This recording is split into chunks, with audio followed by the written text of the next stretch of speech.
As the holiday season is in full swing and 2019 comes to a close, let's take a moment to reflect on all that has happened in the last 2 months. You may have seen some new faces. Since October, we've welcomed 23 people to the Sheriff's Office, including 13 new corrections deputies, while promoting 5 of our members to new positions. Congratulations to all of our new hires. Recruitment will remain an agency-wide priority. We want to make sure all of our positions are fully staffed so we can provide the level of service the community needs and deserves. One way we're helping improve recruitment efforts is by involving the newly revamped communications unit. In November, we hired KATU reporter Chris Liddell to lead our communications team. It all started over a crooked parking job. And that's right, that incident happened on Chris brings 8 years of media experience, which is already proving invaluable. As the unit director, he's developing an internal and external communication strategy for our agency. Next year, we anticipate changes to our website, our social media, and the intranet. This is the first time we've had a non-sworn member leading the unit.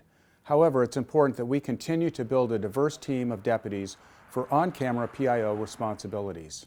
We also want to take advantage of Chris's exceptional storytelling skills to help share our story with the public, showcasing the hard work of our dedicated members. As a former reporter, I'm constantly searching for untold stories that have long-lasting impact, and there's no shortage of them here at MCSO. Now, one of the more challenging places to tell a story is in corrections. Most of the time, corrections deputies and staff don't get to see the results of their hard work. Today, we flip the script as Kelly Hatterscheid-Stromberg shares with us her journey to sobriety and success and how it all started with a corrections deputy at Inverness Jail in 2005.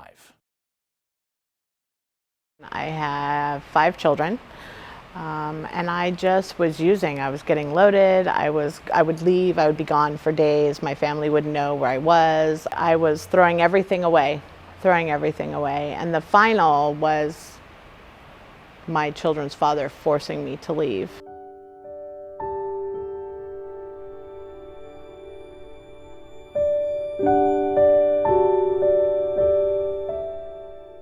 My life was just coming to a culmination of losing everything. I was hitting my bottom. So when I first got here, I was making arrangements to meet some of the women on the outside. I had no intention of getting clean at all.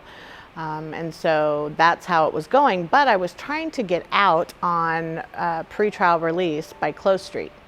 And so all the girls were like, oh, you need to sign up for everything. They'll have sign-ups up there and it will look good to Close Street so that they accept you and let you out. And I said, oh, okay. So I went and did that. And then the day came where, I think it was like a week later, for an NA meeting of Narcotics Anonymous. And they said it was time to line up. And I didn't want to go.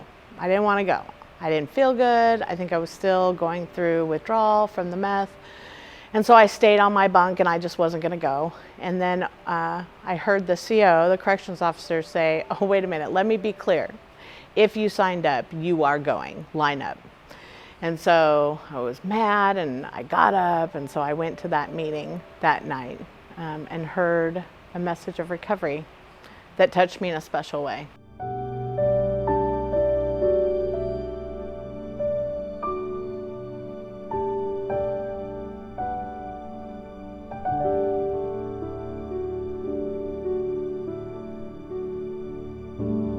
The first thing I did when I got out was went to the meeting that those women told me they went to, and my life has never been the same.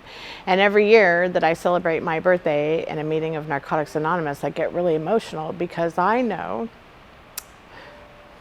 that if it wasn't for the women bringing that meeting in here and the corrections officer that made me go, that I wouldn't be clean today.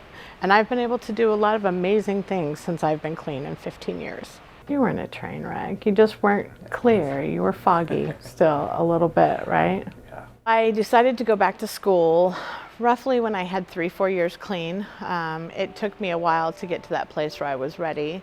And I went to Portland Community College and I went to Portland State University and got my bachelor's degree. I graduated in 2017 And the first place I applied was DePaul Treatment Center, and I was hired right away, and I've been there ever since. Yeah, I love the fact when you came back, they knew who you were. We all go around the room. You know, it's an amazing thing because a lot of clients that I have come in and they're very angry and they have lots of trauma, and the criminal justice system is not their friend.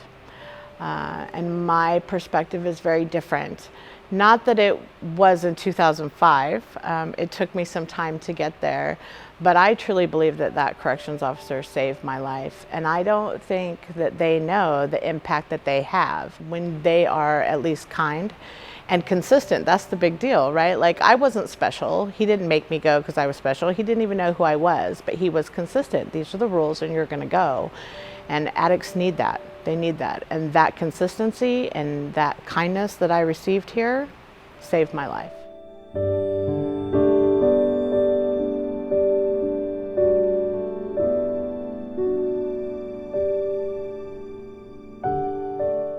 It's a cycle, right? They don't know that they help somebody, and then that person helps somebody, and that person helps somebody, and it starts at the top, and it starts with a kind word or a smile or just acknowledgement, right, that you matter and you're worthy. I want the officers to know that what they do matters, that they change lives. They saved my life, and I don't know where I'd be today. I might not even be alive.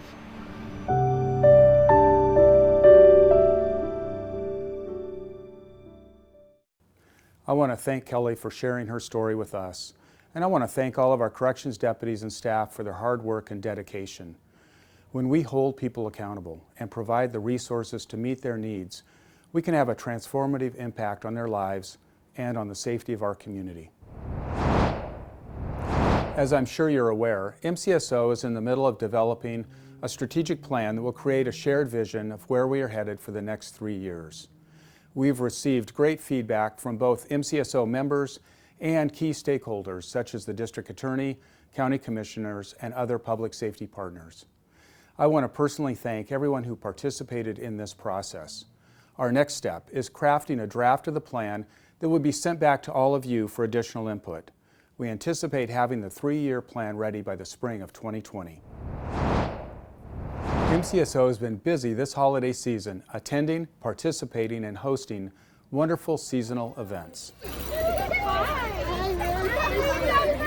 Many of us attended the Troutdale tree lighting ceremony and had an opportunity to engage with families and public safety partners at this fun-filled event.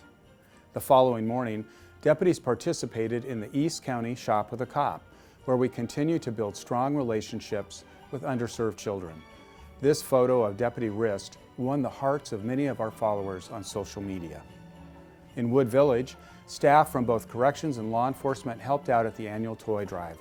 With the help of timely social media posts from our communications unit, community members came out to support children in need during the Christmas holiday. We received 106 bags of toys. On Wednesday night, we participated in Las Posadas at the Wood Village Baptist Church. And a Christmas tradition that holds a special place at MCSO is the Transitional School Holiday Party. One holiday event occurs when most of us are asleep, the Snowball Express. MCSO is proud of our strong connection to military veterans and their families. Sergeant Brian White ensures that we never forget the families of those who made the ultimate sacrifice. I am tremendously blessed to live in this country. My family is tremendously blessed to live in this country. And it is not lost on us and others that we get to live here because of military service members and their families. The Sheriff's Office has been involved in Snowball Express for 3 years now. Snowball Express is this awesome nonprofit. It takes partnerships with different corporate partners like American Airlines, pays for these families, and specifically the children, to go to, this year they're going to Orlando to Disney World, thanks to the Gary Sinise Foundation, to meet up with other Gold Star families.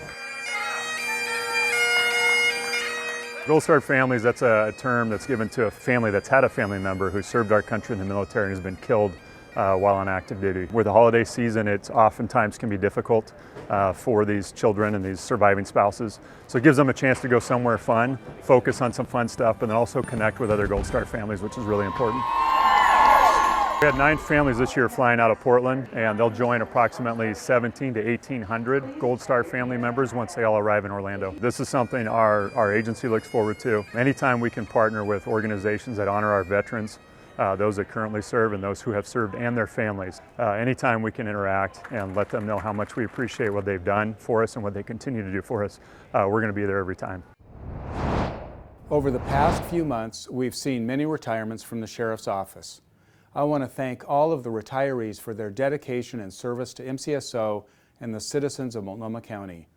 Your hard work and sacrifice has made MCSO an outstanding agency to work for. I wish you the very best that retirement will bring. And finally, I want to take a moment and say a personal thank you to all of you. Despite the challenges, everyone is doing phenomenal work providing exemplary public safety services to our community. It's your hard work and innovation that creates the safe, livable community that our Sheriff's Office strives for. Thank you, Merry Christmas, and stay safe out there.